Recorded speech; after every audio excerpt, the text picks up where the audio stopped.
এই লোকটাকে নিয়ে আর পারা যায় না। সারা দিন শুধু পড়ে পড়ে ঘুমায়।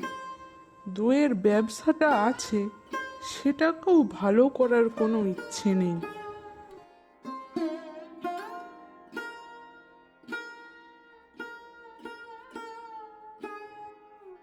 এই লোকটাকে নিয়ে আর পারা যায় না। সারা দিন শুধু পড়ে পড়ে ঘুমায়। দইয়ের ব্যবসাটা আছে, সেটাকেও ভালো করার কোনো ইচ্ছে নেই।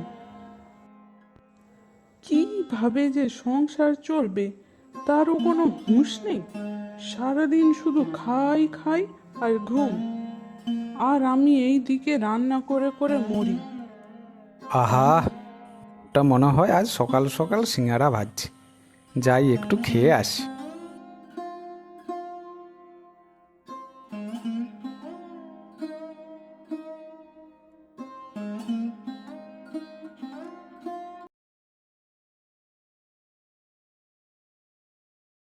এই যে গিন্নি, তুমি যা চারদিকে সিঙ্গারার গন্ধ ছড়িয়েছ, গন্ধে আমার ঘুম ভেঙে গেল। আমাকে সিঙ্গারা দাও, খুব খিদে পেয়েছে। তোমার তো শুধু সারাদিন খাওয়া আর ঘুম, কাজে যাওয়ার নাম নেই। এই রকম করে সংসার কি করে চলবে বুঝি? এই নাও, সিঙ্গারা খেয়ে আমাকে উদ্ধার করো।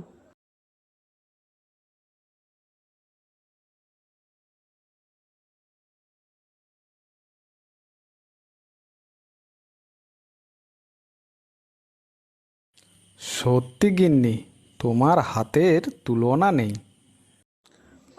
মরণ, যত সব।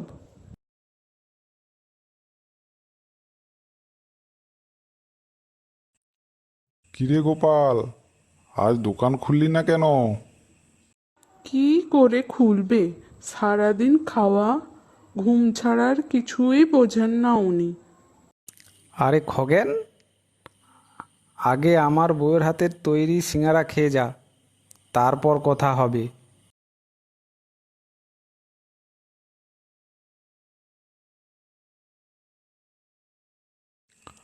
আহা বৌদি, তোমার তৈরির সিঙাড়া সত্যি খুব অপূর্ব। সকালের খাওয়া দাওয়াটা আজ জমে গেল।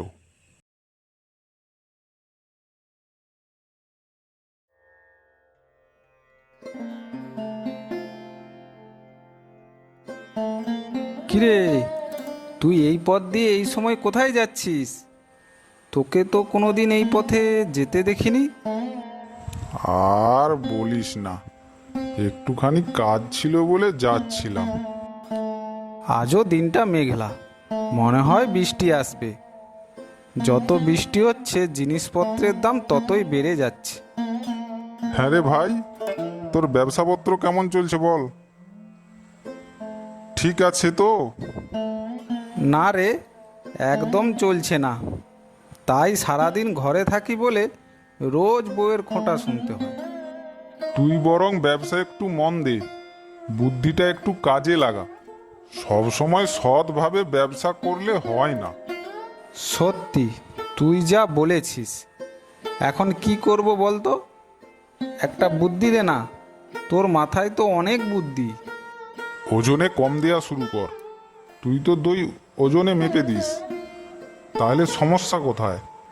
এরপর থেকে তুই ওজনে একটু কম দিয়ে দিবি, মানুষ তো আর বুঝতে পারবে না। বুদ্ধিটা বেশ ভালো, মন্দ নয়। তোর মাথা থেকে এইসব বুদ্ধি আসতে পারে। ব্যবসা তো আমিও করেছি নাকি, তাই এইসব খুঁটিনাটি বিষয় আমি জানি। না হলে তোকে এইসব বলতে যাই আমি? আমি তো সেই জন্য তোর কাছ থেকে বুদ্ধিটা চাইলাম, কি করে ব্যবসায় লাভ করা যায়। এরকম করে কর না, তবেই ভালো লাভ হবে তোর। হ্যাঁ, বুঝতে পেরেছি। তা তুই বাড়ি যাবি কখন? আজ আমার অনেক কাজ আছে, বাড়ি ফিরতে দেরি হবে। আজ তাহলে আমি আসছি, পরে কথা হবে।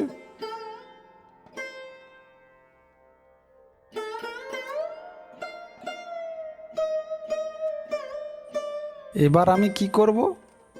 আমি কিন্তু কিছুই বুঝতে পারছি না। হঠাৎ করে এত জ্বর, আমি তো বিছানা থেকে উঠতে পারছি না। তুমি এত চিন্তা করো না, শরীরটা আরো বেশি খারাপ করবে।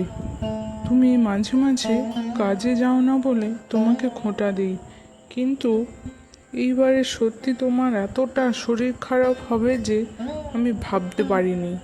তুমি সেই কবে কাজে বেরোবে তারও ঠিক নেই, সংসার চালাবো কি করে? কি হবে এবার? কি করে সবটা সামলাবো? আমার মাথায় একটা বুদ্ধি এসেছে। আমি যদি সিঙাড়ার দোকান খুলে বসি তাহলে কেমন হয়? খুব একটা খারাপ সিঙাড়াও বানাই না। কি বলো, বুদ্ধিটা কেমন দিলাম? বুদ্ধিটা তো ভালো, কিন্তু তুমি একা সামলাতে পারবে তো? এই মৃত্যু বউ চেষ্টা করলে সব পারবে। যাই হোক, তুমি এখন বিশ্রাম করো।